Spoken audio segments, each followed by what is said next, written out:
ಈಗ ಕಬ್ಬು ಯಾವ ರೀತಿಯಾಗಿ ಸರ್ಕಾರಕ್ಕೆ ಕಬ್ಬಿಣದ ಕಡಲೆ ಆಗಿದೆ ಅಂತಂದ್ರೆ ಆ ಕಡೆ ಕಾರ್ಖಾನೆ ಮಾಲೀಕರು ಬಿಡ್ತಾ ಇಲ್ಲ, ಈ ಕಡೆಗೆ ಹೋರಾಟಗಾರರು ಬಿಡ್ತಾ ಇಲ್ಲ. ಸರ್ಕಾರ ಮಾತ್ರ ಇಕ್ಕಟ್ಟಿಗೆ ಸಿಕ್ಕಾಕೊಂಡಿದೆ.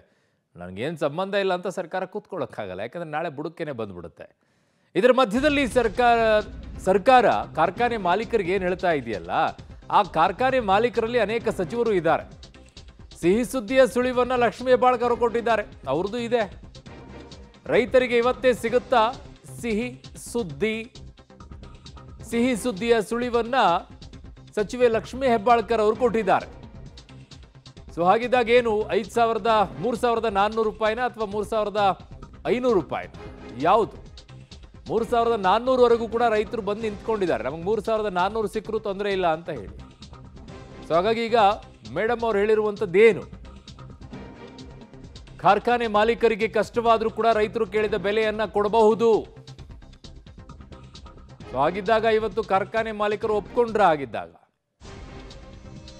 ಲಕ್ಷ್ಮೀ ಹೆಬ್ಬಾಳ್ಕರ್ ಅವರು ಕೂಡ ಈಗ ಕಾರ್ಖಾನೆ ಮಾಲೀಕರೇ ರೈತರು ಕೇಳಿದ ಬೆಲೆಯನ್ನ ಕೊಡಬಹುದು ಅಂತ ಹೇಳ್ತಾ ಇದ್ದಾರೆ. ಸೊ ಹಾಗಿದ್ದಾಗ ಇವತ್ತು ರೈತರಿಗೆ ಸಿಹಿ ಸುದ್ದಿ ಸಿಗತ್ತಾ? ಸಿಕ್ಕರೆ ಇವತ್ತೇ, ಮೊನ್ನೆ ದೀಪಾವಳಿಗಿಂತ ಇವತ್ತಿನ ದೀಪಾವಳಿನೇ ಬಹಳ ಸಂಭ್ರಮಾಚರಣೆ ಇರುತ್ತೆ ರೈತರಲ್ಲಿ, ಅದರಲ್ಲೂ ಕಬ್ಬು ಬೆಳೆಗಾರರು. ಸೊ ಯಾಕೆ ಮಂಡ್ಯದಲ್ಲಿರುವಂತಹ ಕಬ್ಬು ಬೆಳೆಗಾರರು ಯಾರು ಧ್ವನಿನೇ ಎತ್ತಲಿಲ್ವಾ? ಅವರು ಕಬ್ಬು ಬೆಳೀತಾರಲ್ವಾ? ಸಕ್ಕರೆ ನಾಡು ಎಲ್ಲಿ? ಸಕ್ಕರೆ ನಾಡು. ರೈತರಿಗೆ ಇವತ್ತು ಸಿಹಿ ಸುದ್ದಿ ಅಂತ ಹೇಳ್ತಾ ಇದ್ದಾರೆ. ಲಕ್ಷ್ಮೀ ಹೆಬ್ಬಾಳ್ಕರ್ ಅವರು ಮಾತನಾಡಿದರೆ ಸಚಿವೆ ಅವ್ರು ಹೇಳ್ತಾ ಇರುವಂಥದ್ದು, ರೈತರು ಕೇಳಿರುವಂಥದ್ದನ್ನ ಕೊಡೋಕ್ಕಾಗತ್ತೆ, ಕಷ್ಟವಾದರೂ ಕೂಡ ರೈತರು ಕೇಳಿದ ಬೆಲೆಯನ್ನ ಕೊಡಬಹುದು ಅಂತ ಹೇಳ್ತಾ ಇದ್ದಾರೆ. ಕಾರಣ ಅವರು ಕೂಡ ಮಾಲೀಕರಾಗಿರೋದ್ರಿಂದ 3,300 3,400 ಯಾವುದ್ರೊಳಗಾಗತ್ತೆ? 100 ರೂಪಾಯಿ ಕೊಟ್ಟರೆ 3,300 ರೂಪಾಯಿ ಆಗುತ್ತೆ. ಸರ್ಕಾರ 100 ರೂಪಾಯಿ ಸಹಾಯಧನವನ್ನ ಕೊಟ್ಟರೆ 3,400 ರೂಪಾಯಿ ಆಗುತ್ತೆ. ಈ ಸಹಾಯಧನ ಎಷ್ಟು ದಿನ? ಫಸ್ಟ್ ಒನ್ ಟೈಮ್ ಅಥವಾ ಎವ್ರಿ ಟೈಮ್ ಅಲ್ಲ. ಸೊ ಸರ್ಕಾರದ ಬೊಕ್ಕಸಕ್ಕಂತೂ ಒಂದು 400-500 ಕೋಟಿ ಅಂತೂ ಡೆಫಿನೆಟ್ಲಿ ಕೋತ ಆಗುತ್ತೆ. ತುಂಬಾ ಸುದೀರ್ಘವಾಗಿ ಚರ್ಚೆ ಆಗ್ತಾ ಇದೆ. ರೈತ ಮುಖಂಡರ ಜೊತೆನೂ ಕೂಡ ಮಾತುಕತೆ ಆಯಿತು. ಫೋನ್ನಲ್ಲಿ ಕೂಡ ಏನು ಅಲ್ಲಿ ಈಗ ಚಳವಳಿಯಲ್ಲಿ ಏನು ಲೀಡರ್ಶಿಪ್ ತಗೊಂಡು ಚಳವಳಿಯಲ್ಲಿ ಭಾಗವಹಿಸಂತ ರೈತ ಮುಖಂಡರ ಜೊತೆನೂ CM ಸಾಹೇಬ್ರ ಮಾತುಕತೆ, ನಿರಂತರವಾದಂಥ ಸಂಪರ್ಕ ರೈತರ ಮುಖಂಡರ ಜೊತೆನೂ ಇದೆ. ಆಮೇಲೆ ಫ್ಯಾಕ್ಟ್ರಿ ಓನರ್ಸ್ ಕೂಡ ಈಗೆಲ್ಲ ಬೆಳಗ್ಗೆ ನೀವೇ ನೋಡ್ತಾ ಇದ್ರಿ, ಬೆಳಗ್ಗೆ 11 ಗಂಟೆಯಿಂದ ಇಲ್ಲಿಯವರೆಗೆ ನಿರಂತರವಾಗಿ ಈ ಒಂದು ಏನು ಈಗ ಸಂಘರ್ಷಕ್ಕೆ ಬಿದ್ದಿದೆ, ಇದನ್ನ ಸುಖಾಂತ್ಯ ಮಾಡಬೇಕು ಅಂತ ಬೆಳಗ್ಗೆಯಿಂದ ಕೂಡ ಪ್ರಯತ್ನ ನಡೆದಿದೆ. ಏನೋ ಒಂದು ಕನ್ಕ್ಲೂಡಿಂಗ್ ಒಂದು ಹಂತಕ್ಕೆ ಬಂದಿದೆ, ಕ್ಲೈಮ್ಯಾಕ್ಸ್ ಹಂತಕ್ಕೆ ಬಂದಿದೆ. ಇನ್ನೇನು 5ರಿಂದ 10 ನಿಮಿಷಕ್ಕೆ ಒಂದು ಕ್ಲೈಮ್ಯಾಕ್ಸ್ ಹಂತ ಸುಖಾಂತ್ಯ ಆಗುತ್ತೆ ಅಂತ ಹೇಳಲಿಕ್ಕೆ ಬಯಸ್ತೀನಿ.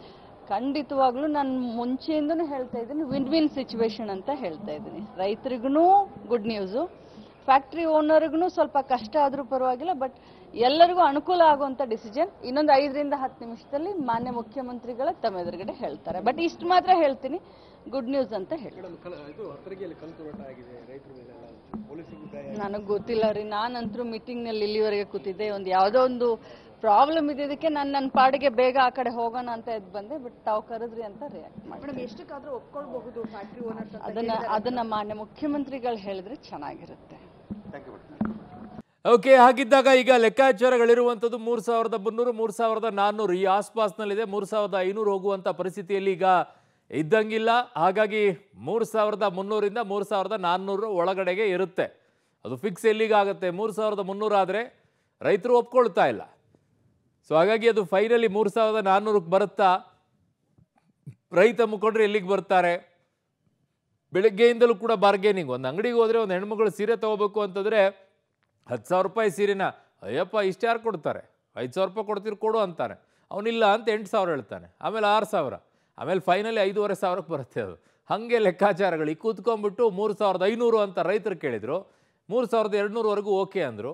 ಆಮೇಲೆ 3,300 ಆಯಿತು, 3,400 ಕೊಟ್ಟರು ಓಕೆ ಅಂತ ಆ ಕಡೆಗೆ ರೈತರು ಬಂದರು.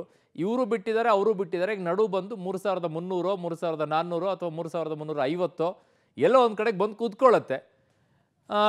ಸರ್ಕಾರ ಹೇಗೆ ಕೊಡುತ್ತೆ ಅನ್ನುವಂಥದ್ದು ನನಗಿರುವಂತಹ ಪ್ರಶ್ನೆ.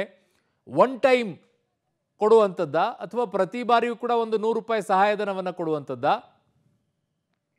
ನನ್ನ ಸಹೋದ್ಯೋಗಿ ಈಗ ಪೊಲಿಟಿಕಲ್ ಬ್ಯೂರೋಯಿಂದ ಸುಖೇಶ್ ನನ್ನ ಸಂಪರ್ಕಕ್ಕೆ ಸಿಗ್ತಾ ಇದ್ದಾರೆ. ಸುಖೇಶ್, ಈಗ ಒಂದು ಗುಡ್ ನ್ಯೂಸ್ ಅಂತ ಮೇಡಮ್ ಬೇರೆ ಹೇಳಿ ಹೋಗ್ತಾ ಇದ್ದಾರೆ. ಏನು ಆ ಗುಡ್ ನ್ಯೂಸ್ ಅನ್ನ ನಿರೀಕ್ಷೆ ಮಾಡಬಹುದು? 3500 ಅಥವಾ 3400, ಇನ್ ಬಿಟ್ವೀನ್ 3300ರಿಂದ 3400, ಯಾವುದು ಲೆಕ್ಕಾಚಾರಗಳು ಏನು ಕೇಳಿ ಬರ್ತಾ ಇದೆ? ಅಧಿಕೃತವಾಗಿ ಅವರು ಖಚಿತಪಡಿಸ್ತಾ ಇಲ್ಲದೆ ಇದ್ರು ಕೂಡ 3300ರಿಂದ 400 ನಡುವೆನಾ ಅಥವಾ ಏನು ರೈತರ ಬೇಡಿಕೆಗೂ ಸ್ವಲ್ಪ ಅವ್ರನ್ನು ಕನ್ವಿನ್ಸ್ ಮಾಡುವಂತ ರೀತಿ ಮತ್ತು ಸಕ್ಕರೆ ಕಾರ್ಖಾನೆ ಮಾಲೀಕರು ಸ್ವಲ್ಪ ಹೆಚ್ಚುವಳಿ ಕೊಡ್ಲೇಬೇಕು ಅನ್ನುವಂತ ರೀತಿ ಒತ್ತಾಯದ ಮಾಡೋ ರೀತಿಯಲ್ಲಿ ಎಲ್ಲ ಒಂದು ಕನ್ವಿನ್ಸ್ ಆಗುವಂತ ಒಂದು ಮೊತ್ತಕ್ಕೆ ಎಲ್ಲರೂ ಬಂದು ನಿಲ್ತಾ ಇದೆಯಾ ಅನ್ನುವಂತ ಅನುಮಾನ ಮಾಡೋ ರೀತಿಯಲ್ಲಿದೆ. ಆದ್ರೆ ಎಲ್ಲರೂ ಹೇಳಿದಂತ ಮಾತು ಕಾರ್ಖಾನೆ ಮಾಲೀಕರಿಗೆ ಸ್ವಲ್ಪ ಕಷ್ಟ ಆದ್ರೂ ಪರವಾಗಿಲ್ಲ, ರೈತರಿಗೆ ಗುಡ್ ನ್ಯೂಸ್ ಅನ್ನುವಂಥದ್ದು 3300ರಿಂದ ಪ್ಲಸ್ ಅಲ್ಲೇನಾದ್ರು ಒಂದು ಸಣ್ಣ ಪುಟ್ಟ ಇದೆಯಾ ಅನ್ನುವಂತ ರೀತಿಯಲ್ಲಿ ಕೂಡ ಒಂದು ಸಾಕಷ್ಟು ಕುತೂಹಲ ಮುಗಿಸಿ ಕೆಲವೇ ನಿಮಿಷಗಳಲ್ಲಿ ಮುಖ್ಯಮಂತ್ರಿಗಳು ಕೂಡ ಇದರ ಬಗ್ಗೆ ಅಧಿಕೃತವಾಗಿ ಘೋಷಣೆಯನ್ನ ಮಾಡಿದ್ರೆ ಅನ್ನೋ ಮಾಹಿತಿ ಕೂಡ ಬರ್ತಾ ಇದೆ. ಅರುಣ್, ಓಕೆ, ಅಂದ್ರೆ ಮುಖ್ಯಮಂತ್ರಿಗಳು ಸುದ್ದಿಗೋಷ್ಠಿಯನ್ನ ಮಾಡ್ತಾರೆ ಈಗ? ಬಹುತೇಕ ಅವರು ಸುದ್ದಿಗೋಷ್ಠಿಯನ್ನ ಮಾಡಿ ಅವರು ಅಧಿಕೃತವಾಗಿ ಘೋಷಣೆ ಮಾಡಬಹುದು. ಯಾಕಂದ್ರೆ ಇಷ್ಟೊಂದು ಸಾಕಷ್ಟು ಗೊಂದಲ ಸೃಷ್ಟಿಯಾಗಿತ್ತು ಮತ್ತು ಬೆಳಗ್ಗೆಯಿಂದಲೂ ಕೂಡ ಮುಖ್ಯಮಂತ್ರಿಗಳು ಬೇರೆ ಎಲ್ಲ ಕಾರ್ಯಕ್ರಮಗಳನ್ನ ಕ್ಯಾನ್ಸಲ್ ಮಾಡಿಕೊಂಡು ಇದಕ್ಕೆ ಆಸಕ್ತಿ ಅದನ್ನ ಒಂದು ತೀರ್ಮಾನ ಮಾಡಲೇಬೇಕು ಅನ್ನುವಂತ ಹಂತಕ್ಕೆ ಬಂದಿದ್ರಿಂದ ಹಾಗಾಗಿ ಅಧಿಕೃತವಾಗಿ ಅವರೇ ಅದನ್ನ ಡಿಕ್ಲೇರ್ ಮಾಡುವಂತ ಸಾಧ್ಯತೆ ಕೂಡ ಇದೆ.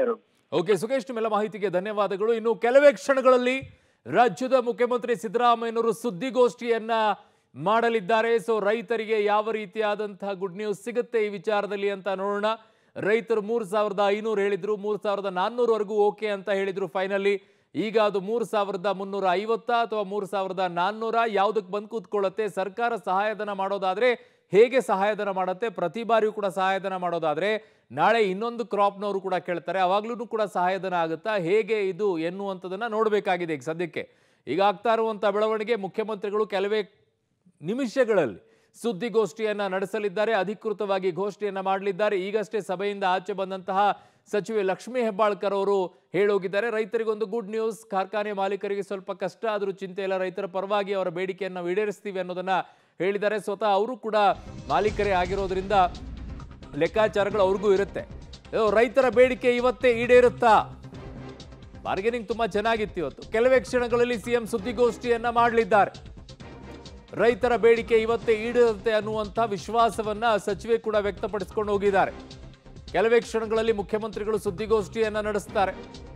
ಅದು 3300, 3400 ಅಥವಾ ಇನ್ ಬಿಟ್ವೀನ್ 3350. ನಿಮಗೂ ಬೇಡ ನಮಗೂ ಬೇಡ ಅನ್ನೋ ಲೆಕ್ಕಾಚಾರ ಇರುತ್ತೆ ಅಲ್ಲ. ನಾನಾಗಲೇ ಎಕ್ಸಾಂಪಲ್ ಕೊಡ್ತಾ ಇದ್ದೆ, ಸೀರೆ ಖರೀದಿ ಮಾಡಕ್ಕೆ ಹೋದಾಗ ಹೆಂಗಿರುತ್ತೆ ಅಂತ ಹೇಳ್ಬಿಟ್ಟು. 10,000 ರೂಪಾಯಿ ಸೀರೆ ಇದ್ರೆ 5,000 ರೂಪಾಯಿ ಕೇಳ್ತಾರೆ, ಇಲ್ಲ 3,000, 4,000 ರೂಪಾಯಿ ಕೇಳ್ತಾರೆ. ಆಮೇಲೆ ಲೆಕ್ಕಾಚಾರ ಬಂದ್ಕೊಂಡು ಯಾರು ನಂಗೂ ಬೇಡ ನಿಂಗೂ ಬೇಡ ಬಿಡು, 5,500 ರೂಪಾಯಿ ಕೊಡ್ತೀನಿ, ತಗೋಬಿಡ್ತಿದ್ರು ಬಿಡು ಅಂತ ಅವರು ಹೇಳ್ತಾರೆ. ಕೊಡೋದಿದ್ರೆ ಕೊಡು, ಬಿಡೋದಿದ್ರೆ ಬಿಡು ಅಂತ ಇವರು ಹೇಳ್ತಾರೆ. ಹಾಗೆ ಇಲ್ಲಿ ಲೆಕ್ಕಾಚಾರ ಹಂಗೇನಾದರೂ ಇನ್ ಬಿಟ್ವೀನ್ ಬಂದು ಕೂತ್ಕೊಳ್ಳುತ್ತಾ ನೋಡಬೇಕಾಗಿದೆ. ಕಾರಣ ಅವರು 150 ರೂಪಾಯಿ ಆ ಕಡೆಗೆ ಬಿಡೋದು, ಇವರು 150 ರೂಪಾಯಿ ಏರಿಕೆ ಮಾಡೋದು. ಸರ್ಕಾರ ಹೇಳಿದ 3,200 ರೂಪಾಯಿ, ಅವ್ರು ಹೇಳಿದ 3,500. ದೀರ್ಘವಾಗಿ ಚರ್ಚೆ ಆಗ್ತಾ ಇದೆ. ರೈತ ಮುಖಂಡರ ಜೊತೆನೂ ಕೂಡ ಮಾತುಕತೆ ಆಯಿತು. ಫೋನ್ನಲ್ಲಿ ಕೂಡ ಏನು ಅಲ್ಲಿ ಈಗ ಚಳವಳಿಯಲ್ಲಿ ಏನು ಲೀಡರ್ಶಿಪ್ ತಗೊಂಡು ಚಳವಳಿಯಲ್ಲಿ ಭಾಗವಹಿಸಂತ ರೈತ ಮುಖಂಡರ ಜೊತೆನೂ CM ಸಾಹೇಬ್ರ ಮಾತುಕತೆ, ನಿರಂತರವಾದಂಥ ಸಂಪರ್ಕ ರೈತರ ಮುಖಂಡರ ಜೊತೆನೂ ಇದೆ. ಆಮೇಲೆ ಫ್ಯಾಕ್ಟ್ರಿ ಓನರ್ಸ್ ಕೂಡ ಈಗೆಲ್ಲ ಬೆಳಗ್ಗೆ ನೀವೇ ನೋಡ್ತಾ ಇದ್ರಿ, ಬೆಳಗ್ಗೆ 11 ಗಂಟೆಯಿಂದ ಇಲ್ಲಿಯವರೆಗೆ ನಿರಂತರವಾಗಿ ಇದನ್ನ ಈ ಒಂದು ಏನು ಈಗ ಸಂಘರ್ಷಕ್ಕೆ ಬಿದ್ದಿದೆ, ಇದನ್ನ ಸುಖಾಂತ್ಯ ಮಾಡಬೇಕು ಅಂತ ಬೆಳಗ್ಗೆಯಿಂದ ಕೂಡ ಪ್ರಯತ್ನ ನಡೆದಿದೆ. ಏನೋ ಒಂದು ಕನ್ಕ್ಲೂಡಿಂಗ್ ಒಂದು ಹಂತಕ್ಕೆ ಬಂದಿದೆ, ಕ್ಲೈಮ್ಯಾಕ್ಸ್ ಹಂತಕ್ಕೆ ಬಂದಿದೆ. ಇನ್ನೇನು 5ರಿಂದ 10 ನಿಮಿಷಕ್ಕೆ ಒಂದು ಕ್ಲೈಮ್ಯಾಕ್ಸ್ ಅಂತ ಸುಖಾಂತ್ಯ ಆಗುತ್ತೆ ಅಂತ ಹೇಳಲಿಕ್ಕೆ ಬಯಸ್ತೀನಿ. ಖಂಡಿತವಾಗ್ಲೂ ನಾನು ಮುಂಚೆಯಿಂದನೂ ಹೇಳ್ತಾ ಇದ್ದೀನಿ, ವಿನ್ ವಿನ್ ಸಿಚುವೇಶನ್ ಅಂತ ಹೇಳ್ತಾ ಇದ್ದೀನಿ. ರೈಟ್